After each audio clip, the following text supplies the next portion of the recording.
A very good evening to you on this 19th day of June 2023. This is Lookuptv and just in time for trending news, where we give you a roundup of what is happening across all the 47 counties. Now, we kickstart this bulletin with matters the Shakahola probe, and the Communication Authority of Kenya says it lacks the authorization to pull down social media content produced by controversial preacher Paul Mackenzie. Appearing before the Senate Ad Hoc Committee investigating Shakahola deaths, the Communications Authority Director General, that is Ezra Chiloba, said the authority faced various limitations in dealing with Mackenzie's content on social media.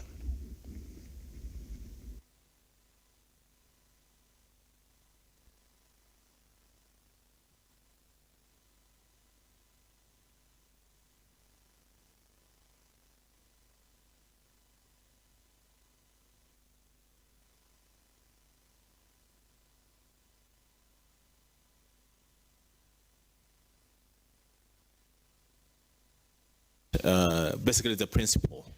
Although strictly speaking, if Times TV were compliant to operate, they are not stopped from airing content from other content service providers or from other content providers. Okay, just like KTN airing, a preach on Sunday morning. So that is what was the case. But when we started now a formal inquiry, they indicated to us that they had stopped, given the developments that we've had. So in terms of ownership, legally speaking, Times TV is still owned by Mackenzie, legally speaking, and World Evangelism is owned by Ezekiel Odero. And in terms of the closure, Odero is still using Times TV up to today. No, it's not using the Times TV. And Times TV is off air as we speak. Okay. Yeah. The last question there, Mr. Chair, was about why we have some off air. These things happen. We may need to get more information. Some of them we switch them off because of non-compliance. Others, they just run out of business. But we did not prepare for that. Perhaps we may need to look into it later on to find out the reason. But also, Mr. Chair, this committee should help us come up with a very specific framework that deals with religious broadcasting stations. Very specific, maybe as a fourth category, so that we're able to deal with these things, the issues of faith. Thank you. Thank you, Director. I wanted to pose it there, but you don't leave, so that we can give the BRS quick presentations, the other two, and then you'll be the first person, Senator Shakila. You can ask the question to Communications Authority, and then you go to the others, and then... Thank you, Chair. Sorry, I thought we give them the chance to finish presentations, then you'll be the first one. And then you can ask your question for CA, Communication Authorities, and the other questions as well. Same to Senator David Wakoli. So can I allow the BRS to make a quick presentation? Thank you, Chair, honorable members. I'll be very brief. The questions that were posed to the Business Registration Service are three.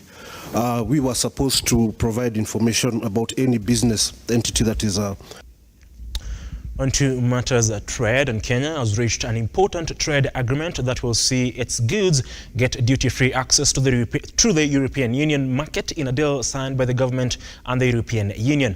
Under the Interim Economic Partnership Agreement, Kenya will be granted duty-free and quota-free access to the EU market for all its exports, including commodities such as coffee, flowers, and minerals. In return, Kenya will gradually open its market to more imports from the European Union.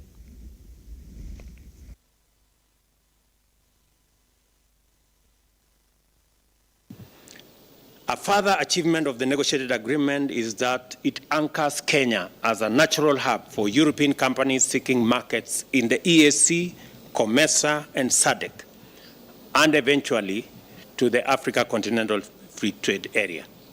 By locating your investment in Kenya, you will gain market access to the rest of the African continent And I am pleased that we are doing this at a time when we are also advancing the implementation of the Global Gateway Africa Europe Investment Package, which was announced at the 6th EU-AU Summit in February.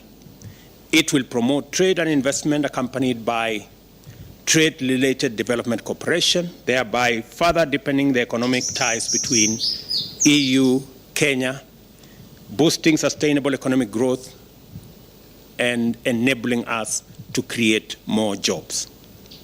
It will also provide new opportunities for Kenyan and European businesses, including those in the micro, small, and medium enterprise space.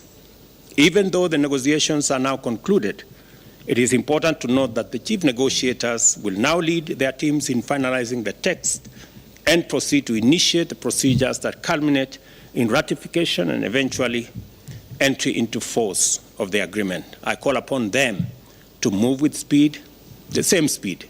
Maybe you can accelerate a bit so that this agreement can be implemented beginning next year. This agreement just sets the stage for finally bringing the East African Community partner states into the agreement. And I have also issued instructions to Moses that, and I want to commit to our EU friends, that by you signing this agreement with Kenya, we also commit. Now, the Law Society of Kenya says it will proceed to court over the spat on promotions of officers between the Inspector General of Police and the National Police Service. The society, through its president Eric Theory, also cautioned the Directorate of Criminal Investigation over the unlawful arrest of advocates in the country. The Law Society is further seriously concerned at the recent public spat between the Inspector General of Police and the National Police Service Commission over the promotion of over 507 officers above the rank of Superintendent of Police by the Inspector General. The Law Society is of the considered view that the plain reading of Article 245(4) subsection C does not donate any power to the Inspector General to make any appointments or determine promotions and transfers within the National Police Service, as those are functions exclusively reserved for the National Police Service Commission under Article 246 subsection 3A. It therefore follows that the power to appoint, recruit, or promote officers above the rank of superintendent is exclusively reserved for the Commission by both the Constitution and statute. The actions by the Inspector General of Police therefore amount to serious violation of the Constitution, and both the National Police Service Act and the National Police Service Commission Act, as well as the Promotion Regulations of 2015, and is a ground for removal of the Inspector General from office. The Law Society is apprehensive that the actions of the Inspector General will create confusion and anarchy in the management of the police service and is therefore a threat to national security. Now, a section of Game constituents during the weekend condemned their area MP Elisha Odhiambo for having voted in support of the finance bill. The MP is amongst the few in the opposition who voted in support of the government's agenda. Led by Kisumu City Manager Abala Wanga, the residents expressed their disappointment at the failure of the MP to honor the position of the party. The party, led by its party leader Raila Odinga, had whipped its members to reject the contentious finance bill that will see the cost of fuel, among other commodities, go up starting July this year. Our Member of Parliament, Elisha Odhiambo, voted yes, loudly and publicly in Parliament. First, that one defying the party that took him to Parliament. Two, defying the party leader. And three, not doing a public participation to consult with the people of Game, whether he was supposed to vote yes or no. There's no single day he did some town hall meetings to ask the people of Game, take them through the finance bill, and asked the people of Game whether he should vote yes or no. On his own volition, he voted yes. And then he had the audacity to go to the media to explain to people, to the media, that he voted yes because the finance bill had road budget components for Game. Two, that the finance bill had taxations on sugar, which was going to uplift the sugar factory.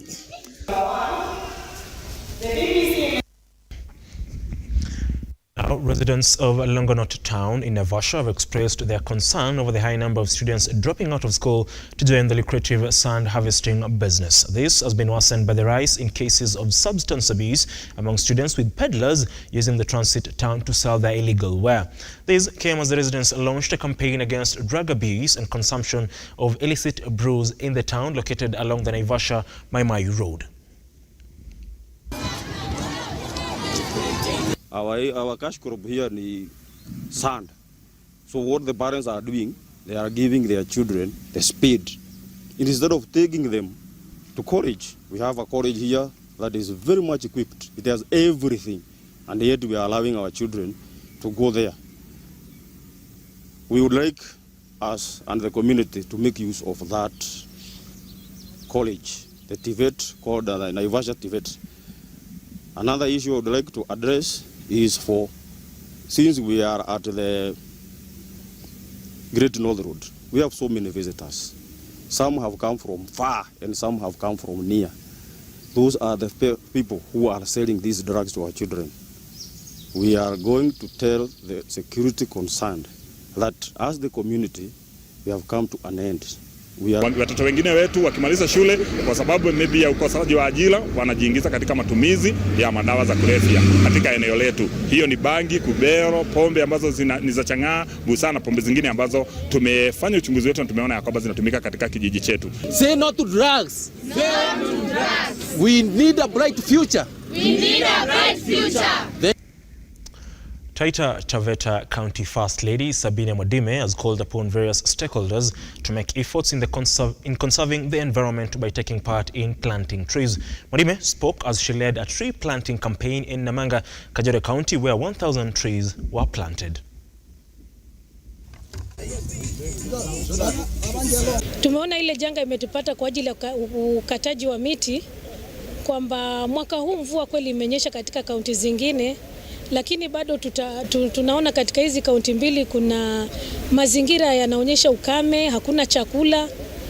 Kwa hivyo tunataka sana wananchi wetu tukiwa karibu na Kajiado tuwahimize sana upandaji wa miti. Na ili upanzi wa miti itasaidia sana kwa kubadilisha mambo ya anga, na mtaona kutakuwa na mabadiliko kulingana na ile ukame ambayo imekuwa ikitupiga sana kama Wakenya. Tungehimiza watu wapande miti ya kienyeji. Hii miti inatusaidia sana katika matibabu ya magonjwa mengi yenye yanasumbua. Tulia tu. Hakutakuwa na mifugo ikiwa tutakata miti. Ukikata miti, nyasi itapotea.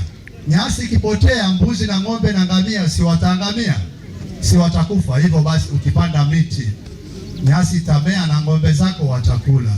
Ni muhimu kwetu sote. Na utakapoangamiza environment, utakuwa unaishi wapi? Utakuwa unakula nini? I'm very keen to find out hata katika Quran ni verse gani inasema tupande miti, to conserve environment.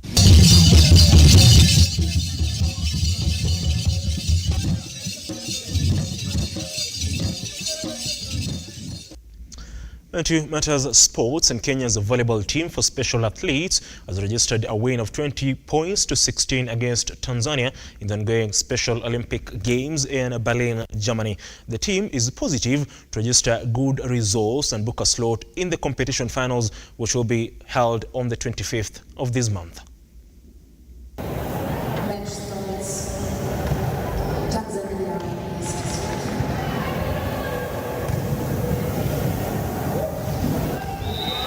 And we are glad and we are hopeful that we'll be the one to take the gold medal to our country, Kenya. We have experienced a lot here in Berlin, Germany. And me, I'm a partner we are mixed up in our group. We have some of us with intellectual disabilities and their partners. So we thank the government for including us to partner with our fellows with intellectual disabilities. We are aspiring to get the medals and more so the gold from Germany. We are representing Kenya, and Kenya is our homeland. Otherwise, I want to thank the organization Special Olympics Kenya for what they have done unto us. Since we started our national games till now, we are representing the whole country. We are so happy and glad. We want to promise that whatever we are doing here will bear fruits. We shall come back with a gold to our country.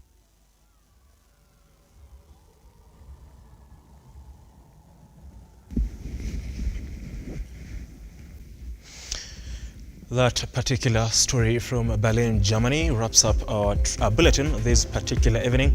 But do stay with us because we'll be coming to you later on at exactly 7 with Lookuptv and the Spotlight at exactly 9 p.m. Until then, do have yourself a